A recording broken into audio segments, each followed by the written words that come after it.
Hello everyone, আসসালামু আলাইকুম। কেমন আছেন সবাই? আশা করি যে যেখানে আছেন ভালো আছেন এবং আমরাও আল্লাহ তাআলার অশেষ রহমতে ভালো আছি। আরাপ অ্যান্ড মম ব্লগসে আপনাদেরকে স্বাগতম। সকাল সকাল ঘুম থেকে উঠে গেছি, আর ঘুম থেকে উঠেই সকালের নাস্তা বানানোর জন্য রেডি। তো আজকে অনেকগুলো রাতের ভাত ছিল, ভাবলাম এই ভাতগুলো ভেজে আজকে সকালের নাস্তা করব, তাতে ভাতগুলো নষ্ট হবে না এবং আমাদের সকালের নাস্তাটাও হয়ে যাবে। যেই কথা সেই কাজ, এই তো আমি ভাতগুলো ভেজে নিচ্ছি।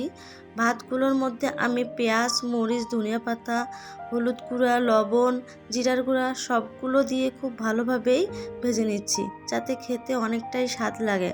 আর এই ভাত ভাজাটা আমাদের খেতে ভালোই লাগে।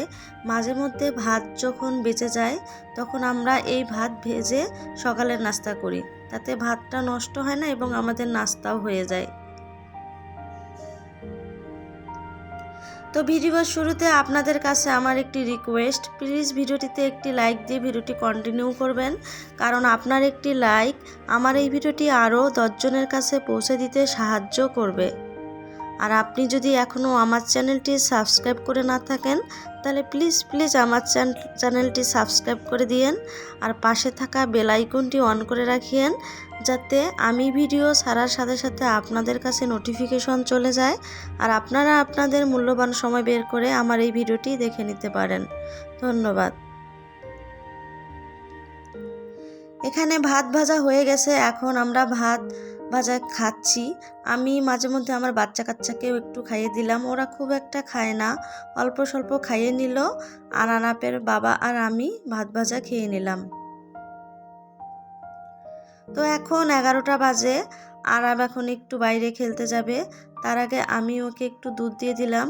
ও সাধারণত ফিডারে দুধ খায়, তো যেহেতু ও 3 বছর পার হয়ে গেছে, ওর বাবা বলছে ওকে মাঝে মধ্যে এখন কাপে করে দুধ দিতে, আর ও কাপে দুধ খেতে চায় না। তারপরও আজকে ওকে জোর করে কাপে দুধ দিলাম। তো দুধ খাওয়া শেষ করে আর আবার আফিয়া বাইরে একটু খেলতে গেল, আর আমি বারান্দা দিয়ে ওদেরকে দেখতেছিলাম আর বারণ করতেছিলাম ওরা যেন বাইরের ধুলাবালি না মাখে। আর আরাব একটু বেশি দুষ্ট, ও আবার একটু বেশি খেলাধুলা ধুলাবালি দিয়ে করে। তো আমি ওকেও বারণ করছিলাম আর মেয়েকেও বারণ করছিলাম।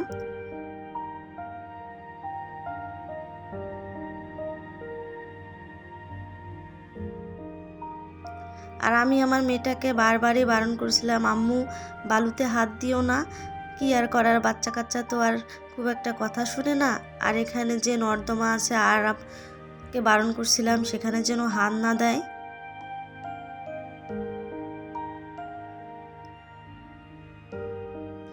যাই হোক, এখন দুপুরে রান্নাবান্না করতে হবে। এই তো আমি আজকে লতি দিয়ে চিংড়ি মাছ রান্না করব, এজন্য আমি লতিগুলো কেটে নিলাম, আর খুব সুন্দরভাবে আমি লতিগুলো কেটে নিয়েছি। লতিগুলো খুব সুন্দরভাবেই কাটা হয়ে গেছে, এখন আমি লতিগুলো ধুয়ে নিব। এই তো আমি লতিগুলো পরিষ্কার করে নিচ্ছি।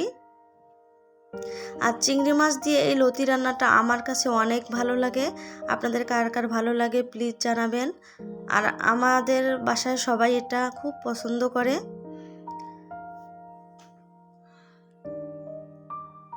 এই তো আমি 2-3 বার লতিগুলো ভালোভাবে পরিষ্কার করে নিয়েছি। তারপর আমি লতিগুলো একটু ভাপ দিয়ে নিব, যাতে মুখে না লাগে, আর লতির গায়ে আরও কিছু ময়লা থাকে সেটাও পরিষ্কার হয়ে যায়। এই তো আমি এখানে চিংড়ি মাছ বেছে নিয়েছি আর সাথে কিছু মশলা বেটে নিয়েছি। এখন আমি রান্না করে নিব। তো প্রথমে আমি লতিগুলো ভাপ দিয়ে নিব, এজন্য প্যানের মধ্যে আমি কিছু পানি দিয়ে দিলাম। আর এখন আমি লতিগুলো দিয়ে দিচ্ছি।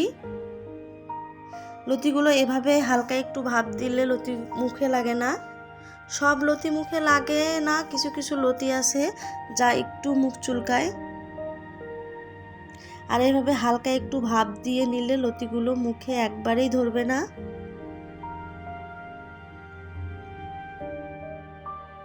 লতিগুলো ভাপিয়ে নেওয়া হয়ে গেছে, হালকা একটু সিদ্ধ হয়েছে। আমি এখন এগুলো ঢেলে নিচ্ছি। এখন আমি লতি আর চিংড়ি মাছ রান্না করে নিব।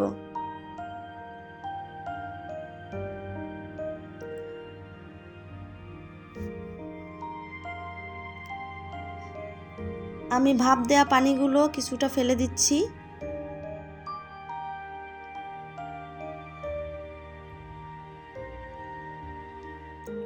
লতি রান্নার জন্য আমি প্যানের মধ্যে আবার তেল দিয়ে দিলাম। তেলটা হালকা একটু গরম হয়ে এসেছে। এখন আমি দিচ্ছি পেঁয়াজ বাটা, রসুন বাটা, কাঁচামরিচ বাটা। আমি এখন সবগুলো মশলা হালকা একটু কষিয়ে নিব।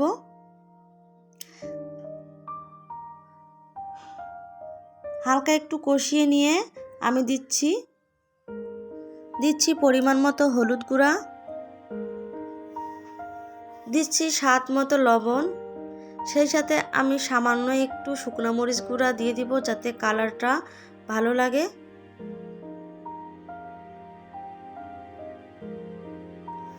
আর সবশেষে আমি দিচ্ছি জিরার গুঁড়া।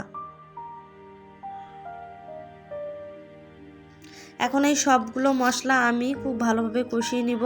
মশলার যে একটা কাঁচা গন্ধ, পেঁয়াজ, মরিচের, রসুনের যে একটা কাঁচা গন্ধ সেটা চলে যায়। সামান্য একটু পানি দিয়ে আমি এই মশলাগুলো কষিয়ে নিব।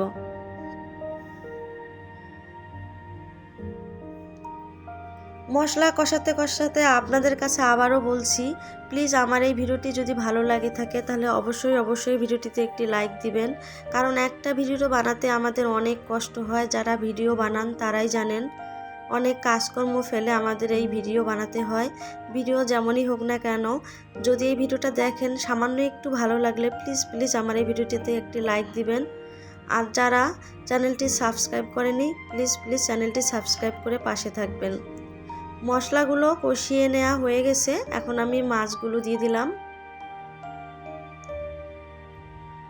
চিংড়ি মাছগুলো আমি আগেই পরিষ্কার করে নিয়েছি, খোসাগুলো ফেলে দিয়েছি। তো আমি মশলার সাথে চিংড়ি মাছগুলো খুব ভালোভাবেই কষিয়ে নিচ্ছিলাম। আর এই রান্নাটা আমার কাছে অনেক ভালো লাগে। আমি প্রায় এই রান্নাটা করে খাই। লতি আনলে আমার চিংড়ি মাছ লাগবেই।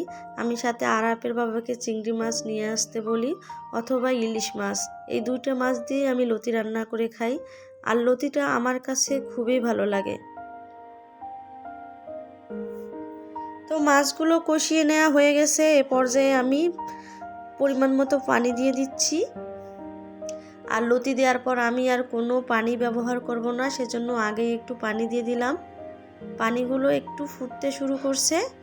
এ পর্যায়ে আমি একটা ঢাকনা দিয়ে কিছুক্ষণ ঢেকে দিলাম। এই তো পানিতে পুরোপুরি বলক চলে এসেছে। এখন আমি একটু নেড়েচেড়ে দিচ্ছি। আর মশলাগুলো খুব ভালোভাবেই কষানো হয়ে গেছে। এ পর্যায়ে আমি ভাপ দেয়া লতিগুলো দিয়ে দিলাম।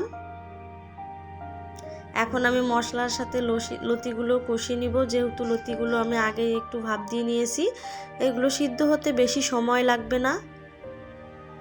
এখন ধীরে ধীরে আমি পানি ছাড়া লতিগুলো কষিয়ে নিব।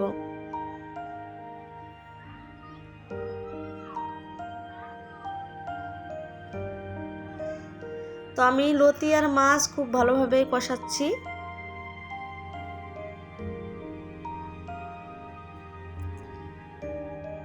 তো এখন আমি একটা ঢাকনা দিয়ে ঢেকে দিব কিছুক্ষণ রান্নাটা হওয়ার জন্য। তো আমার মোটামুটি লতিগুলো সিদ্ধ হয়ে গেছে। লতি রান্না করতে খুব বেশি সময় লাগে না। আর এভাবে রান্না করবেন, অবশ্যই আপনাদের ভালো লাগবে। আর আমারও অনেক ভালো লাগে। আরাপের বাবার খুব একটা এসব খাবার পছন্দ করে না, কিন্তু আমার ভালো লাগে তাই আনে।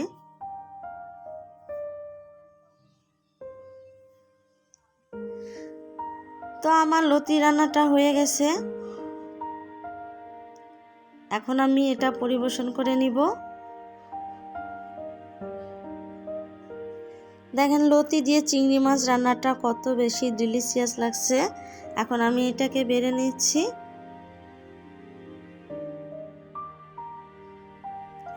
সাথে আমি কিছু সিম আলু ভেজে নিয়েছি। আজকের দুপুরে লতি দিয়ে চিংড়ি মাছ আর সিম আলু ভাজি এই দুইটা তরকারি দিয়েই আমরা খাবো। তো ভিডিওটি এ পর্যন্ত। ভালো থাকবেন, সুস্থ থাকবেন, আল্লাহ হাফেজ।